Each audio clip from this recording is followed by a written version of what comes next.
Hi guys, welcome to our next Meet the Ambassador series that we've got here. We have got Alex, who is one of our ambassadors. Hi Alex. Hello. Hi, Hi. glad you can join us tonight. Oh, me too. Cool. So tell us a little bit about yourself.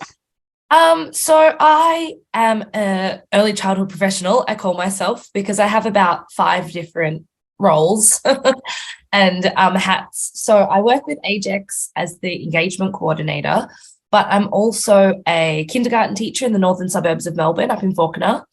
And I work at University of Melbourne. I do some sort of casual teaching with the Master of Teaching students, especially when they're on placement.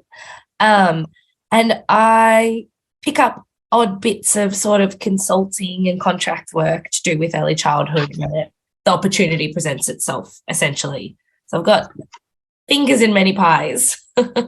Cool. What made you join AGECS? So I joined AGECS years and years and years ago just as this is an organization and they'll send me free like professional development events and resources. I'll just sign up. It's, $50 one time. Like, I think I can handle that. And then a couple of years after that, I went, there's a job opportunity. I'll put my hand up for that. I don't know if I'm qualified or not, but I'll put my hand up for it. And yeah, it all just sort of happened. But no, initially I just signed up because I thought I'm a beginner teacher. I've been teaching now for 7 years, but back then I was a beginner. And I thought free professional learning when I need to do 20 hours every year sounds pretty good to me, actually. So Alex, what does Australia Day mean to you? It's pretty complicated, isn't it? It's certainly not a day that I celebrate. I've never really been a fan of the holiday, even before it became kind of really well known that it's not an appropriate date to celebrate. But particularly, it just feels needlessly divisive to commemorate a country that I'm sure we're all pretty happy to live here, really, but choose a different date to celebrate that fact, I think, is just the core of my belief around the whole thing. Yeah. Why do you think it's contentious for Aboriginal and Torres Strait Islander people? Well, I mean, it's the history, right? If you've got a date that we're celebrating Australia and you choose the date that colonizers first landed, you think, is that actually what we're celebrating? Because when I think of Australia, that's not the part that I'm celebrating and proud of. So why is that the date that people are so hell-bent on holding on to, especially given that it's quite a recent date that we chose to hold our national day on? Yeah. So what are some ways that an early childhood educator could teach kids about dates like January the 26th and other Indigenous dates? Yeah, it's a really interesting question because in my practice, I work at a sessional standalone kindergarten where we actually avoid the date altogether. It always falls before term 1 begins. And for me, that's actually a huge relief because I have a majority of the families at my service are migrant families, and January 26th is the day that a lot of citizenship ceremonies take place. So for a lot of my families, it is a really culturally meaningful date for them. And I don't want to take away from that really special date by reminding everybody that actually it's also a really, harmful, negative date. So I'm really lucky personally that I sort of just get to go, yeah. It happened before we've started kindergarten. It's beginning of the year, lots of transitions. I guess it's too late to talk about it now. So for me, that works. But for people in long daycare services, where that's a public holiday, it's a day off, but the children are still attending right before that date and right after that date, it does become so much more complicated, especially when you're working with, 3 and 4 year olds who are, talking, and you can have conversations with them, but that conceptual thinking is really difficult when it's something intangible like a date. And I just think that some of the easiest things to do are acknowledge it, and do mention it, talk about it briefly. But there's only so much you're going to get out of, a 3-year-old or a 4-year-old. And I actually think the responsibility is more talking to families about dates like this than it might be talking to children about dates like this when they're too young, specifically. Yeah. What are some ways that you could talk to your colleagues about some of these dates? Yeah, it's a really good question, because obviously when we get back, people will say, what did you do for Australia Day? What did you do for this? And I'll often say, I actually don't call it that. I actually just call it January 26th, or I call it Survival Day. And it's really tough, because no one changes their behavior because someone's, judging them.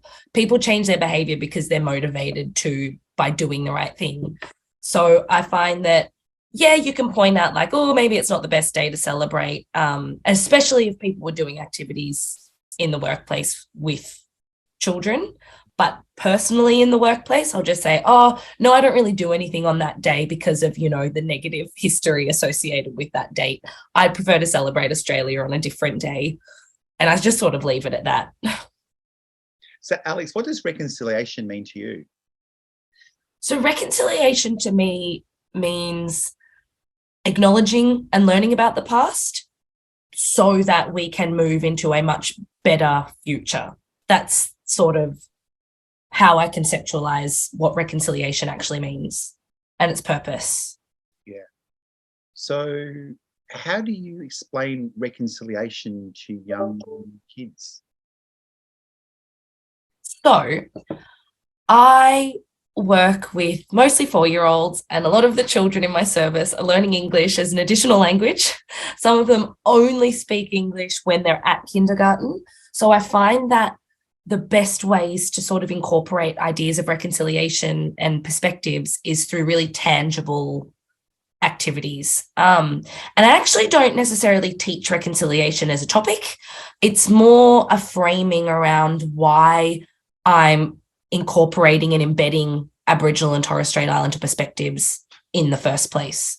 But I will do it in experiences, and I know sometimes they get a really bad rap as being tokenistic, but when you're working with children that don't speak much English, you need to have hands-on experiences that go along with what it is that you're talking about or learning about. So I do love the classic hand painting experience of explaining to children what the colours of the Aboriginal flag symbolise whilst painting it on their hands and creating some sort of poster.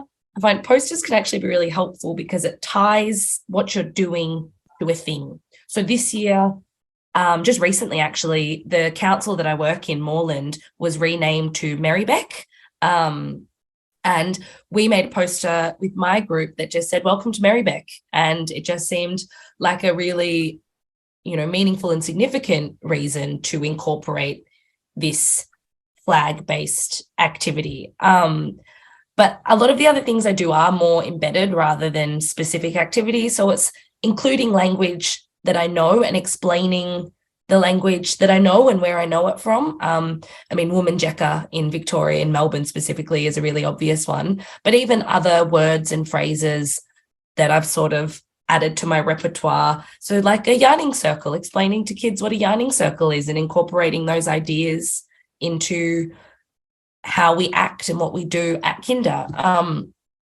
Things like that. Oh, and I've probably forgotten the most important one, which is teaching the children not a static, specific acknowledgement of country, but including the children in an acknowledgement of country on a very regular basis. And I think I learned from you, AJ, not to have one that is just word for word the same every time. So mine's never the same. And I'm sure sometimes I forget to include like the right phrasing or the right words, but it does definitely come from the heart. And the key ideas are there.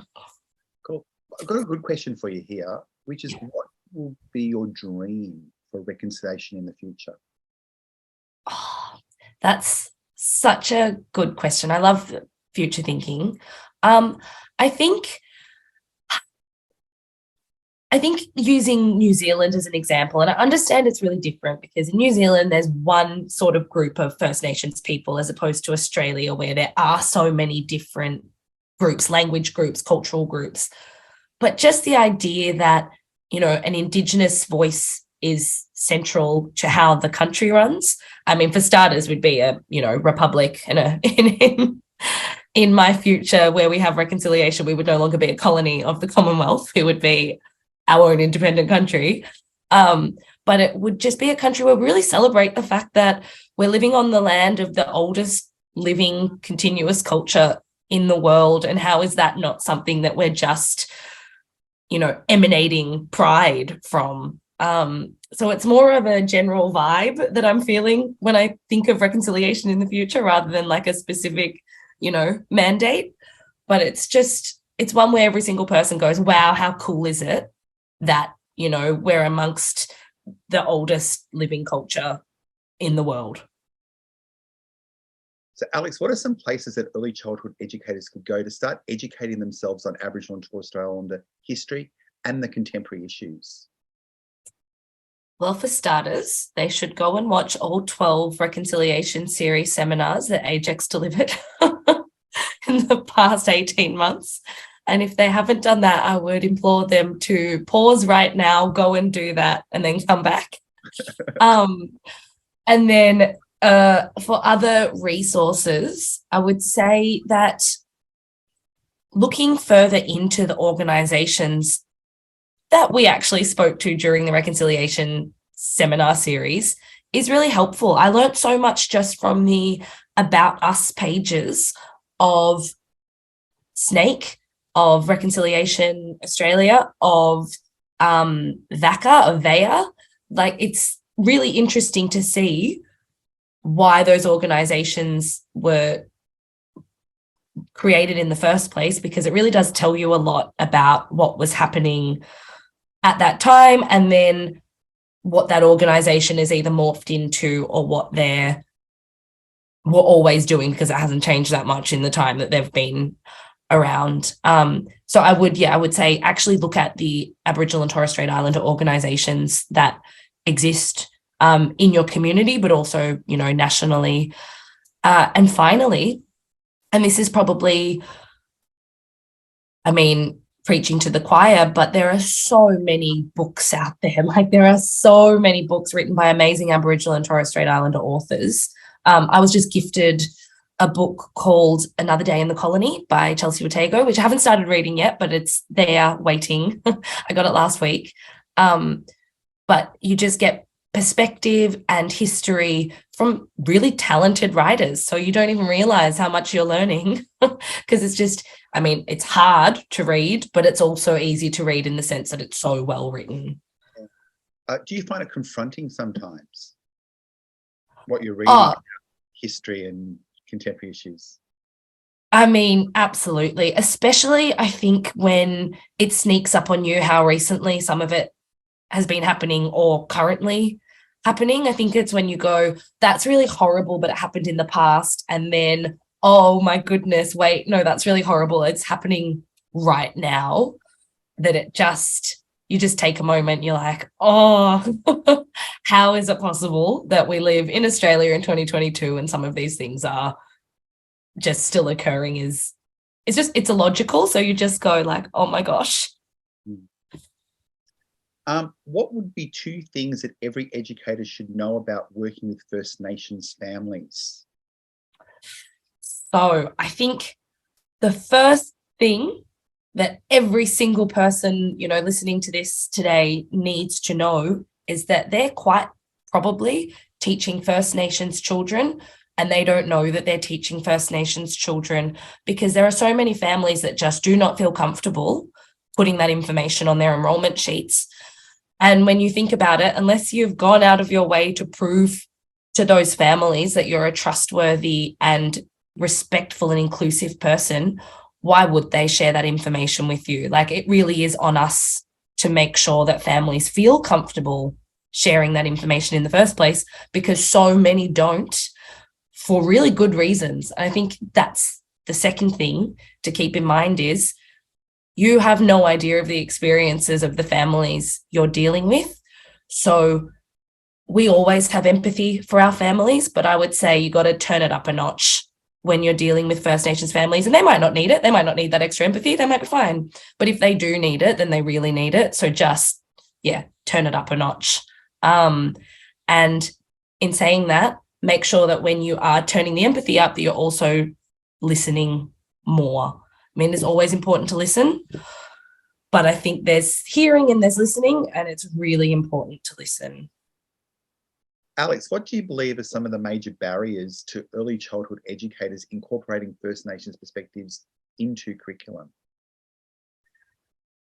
So I think, unfortunately, and it shouldn't be one of the barriers, but it absolutely is cost.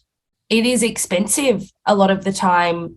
Or sorry, it's not that it's expensive, it is expensive, but I think it's that people go, oh, well, we can't afford these resources, or we can't afford this PD, and that's the barrier. Whereas there's lots of ways that you can embed and incorporate without having to spend money, but that's not necessarily how people think and feel. They go, oh, we can't afford it, so we can't do it. And I just think that's such a shame. I understand how it happens, but it is such a shame because it's not actually accurate. What do you think are the barriers for early childhood educators in teaching Aboriginal kids? I mean, there's a few. I'd say one of the major factors is probably fear. So just this fear of doing something wrong, especially if you're the type of person that's already hyper aware of sort of the injustices that have happened to, First Nations families in the past and currently, you're also probably more likely to be hyper aware of how something you say or do could be misconstrued or could cause harm. And it often stops us from doing things that we'd otherwise do. I think one of the things that I've learned actually from participating in the whole reconciliation seminar series is that you're much better off doing something and stuffing it up and owning it and apologizing, or you might not even need to do that. You might just you might just make a mistake, go, oh, that was not the right thing to do. But you're at least learning from that, and you're at least showing families that it's important to you and that you're trying. Whereas the alternative is you're too scared to do anything, you don't do anything, and that family sees someone who is not doing anything to reach out to them. And I just think, which one's better? Someone who's trying and not succeeding, or someone who's doing nothing at all? And it's always the person who's trying. I think that's a really good point. I think that people are scared to try, and they're also scared to fail. And I like how you just said that it's okay to try and it's okay to fail, as long as you own it and move on. Yeah. So what are some ways in which early childhood educators could start their learning journey?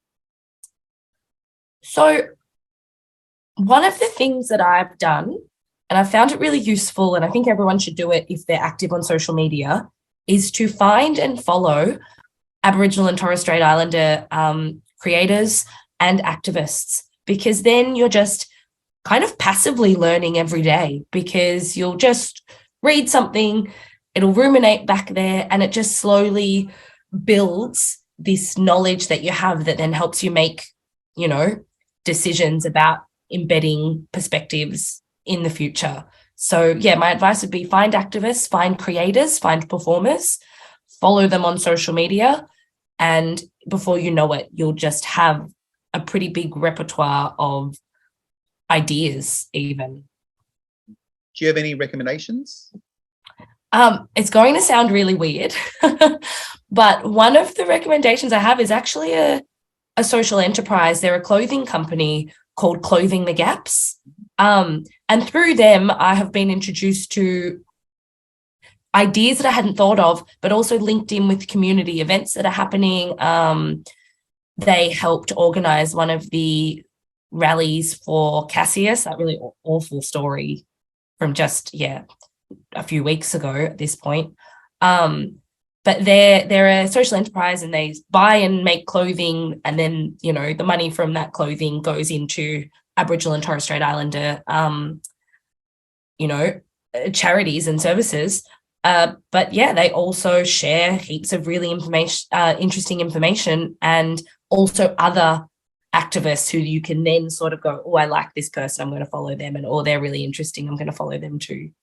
So Alex, what's been your journey about learning about Aboriginal and Torres Strait Islander cultures and history?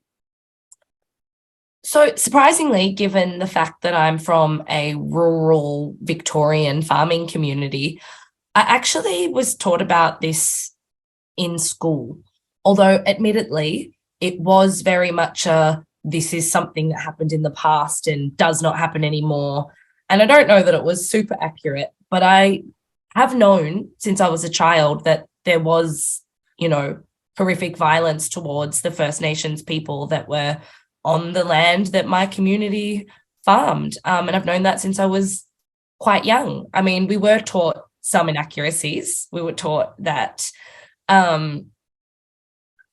the Aboriginal community in our area no longer existed. Not true. We were taught that the Aboriginal community didn't really fight back. They didn't really want the land that much. Also not true. And we were taught that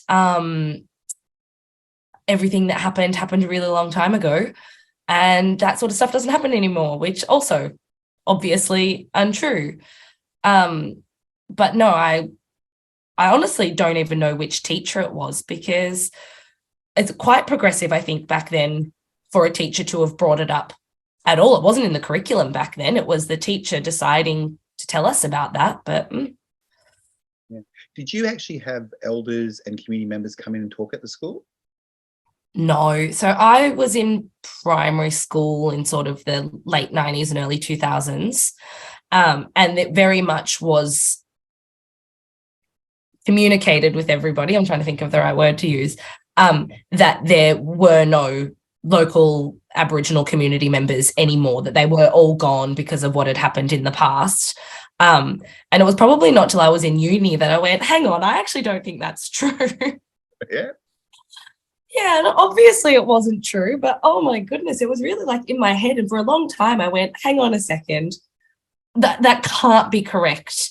And yeah, it was not correct. I think it's a very farming mentality of we're farmers and we're cultivating this land, so it's much easier to just pretend that that community just isn't around anymore. It's really horrible what happened, but that community is not around anymore, than it is to go, well, no, that community still exists. And then, yeah. So a question I've got is that at uni, how much Indigenous studies were in your degree? So in my undergraduate degree, which was just like a Bachelor of Arts, it was definitely discussed, especially in some of the more politics-based subjects.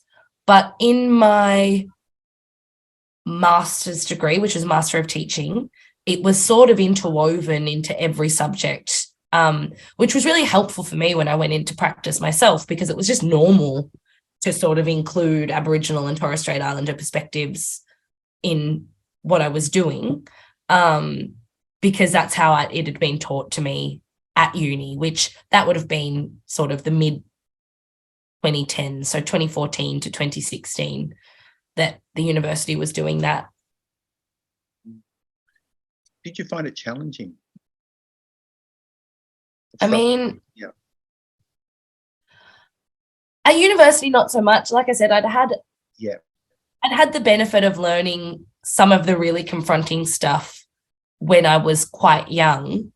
But obviously, like, it's challenging no matter what age you are. And it's challenging even if you've learnt it 20 years ago or you've learnt it 5 days ago. It's challenging because it's not finished. I think no matter what, looking back at the past is difficult. But when you look back at the past and go, well, actually, how much different are things now than they were? It's a little bit different, but it's not different enough. I think that's what I find the most challenging. Yeah. I think it's sometimes, look, I love hearing all Aboriginal people's stories. They're all different, but I find it challenging because once you think you know it, you hear another story and you go, shit, I didn't know that.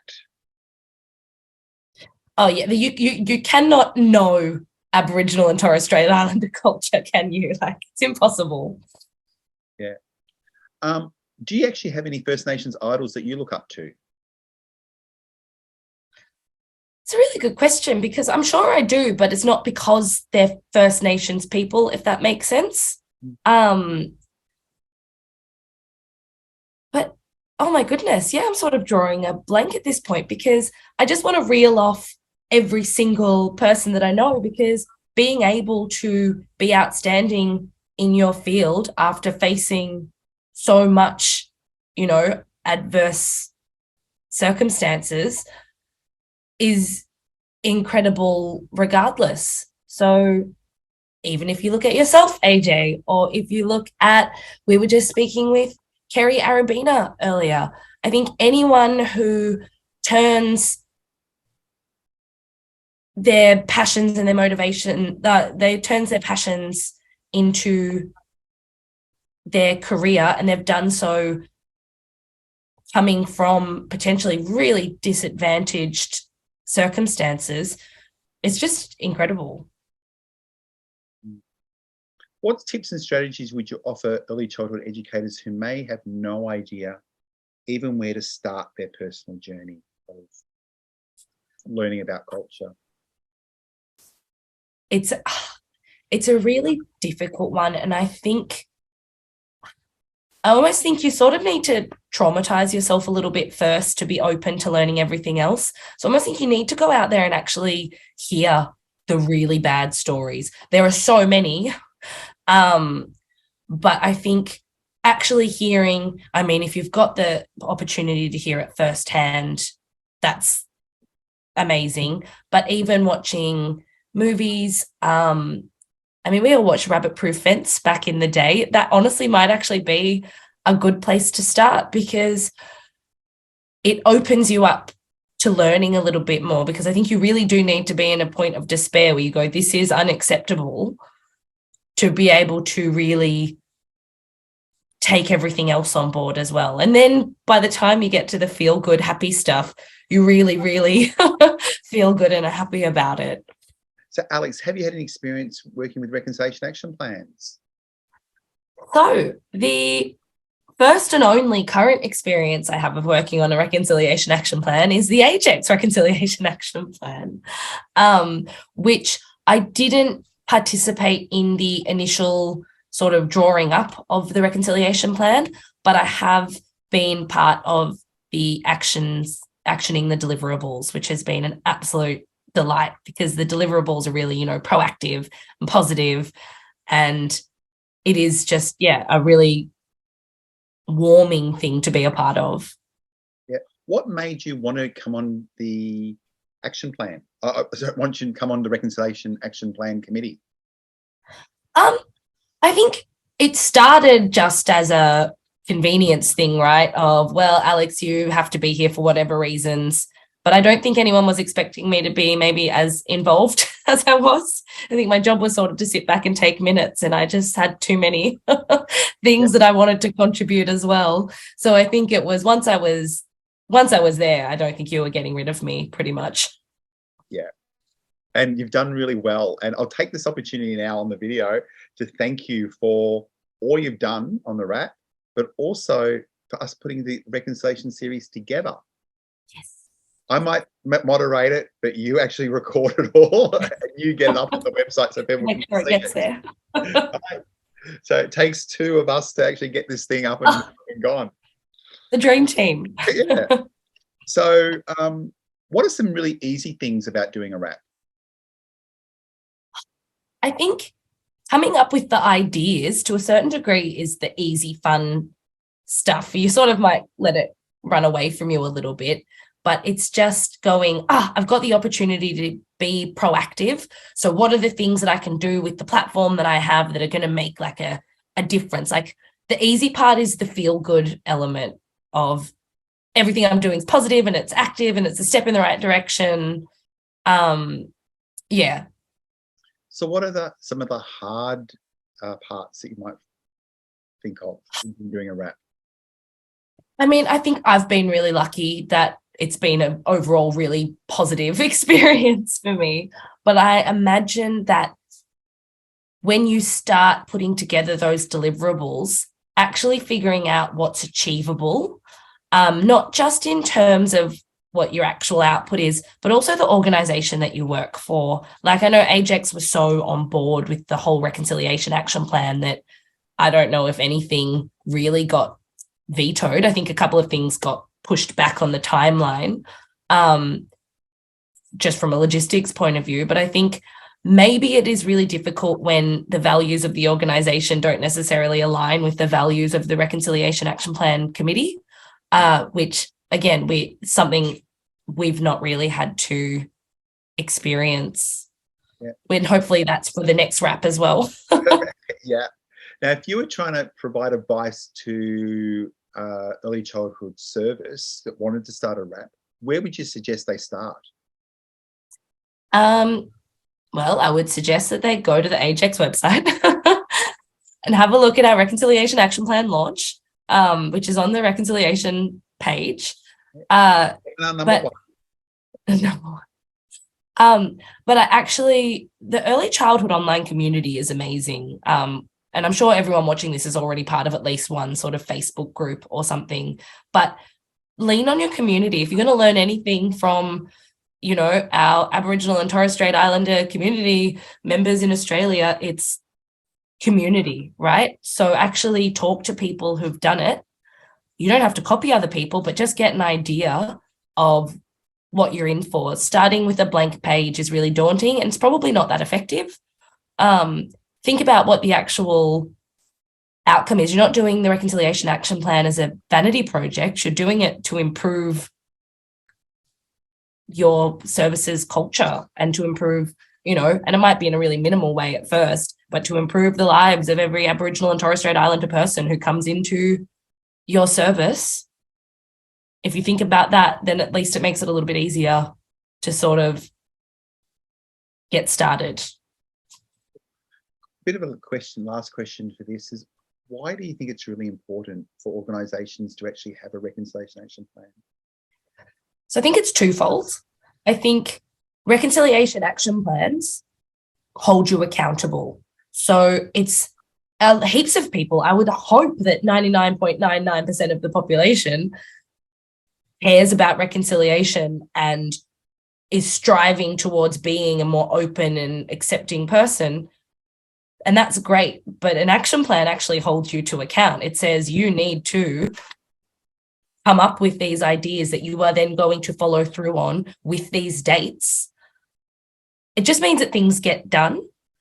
But I think the second thing that's really important about a reconciliation action plan is that what you're saying is, this is important. Whether you're saying it to other Australians, or whether you're saying it to other nations, or whether you're saying it to Aboriginal and Torres Strait Islander people in your community, you're saying, I think this is important enough that this is a document that I'm going to dedicate time and energy to doing. And then, hopefully that is sort of like a positive peer pressure that works on other organizations in your area that go, maybe it's time that we, get up and start our reconciliation action plan too. I mean, ideally, in 50 years from now, they won't be necessary anymore. But right now they are, and people need to do them in order to get to that place in the future where they're no longer necessary.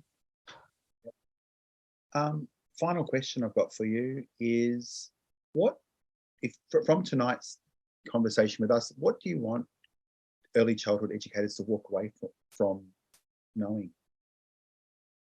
I think the most important thing is that doing something is better than doing nothing. So if you've been sitting on the fence, not sure how to incorporate Aboriginal and Torres Strait Islander perspectives, do literally anything. Printing 2 pictures of the flag from Google and just sticking them up on your wall is better than not doing that.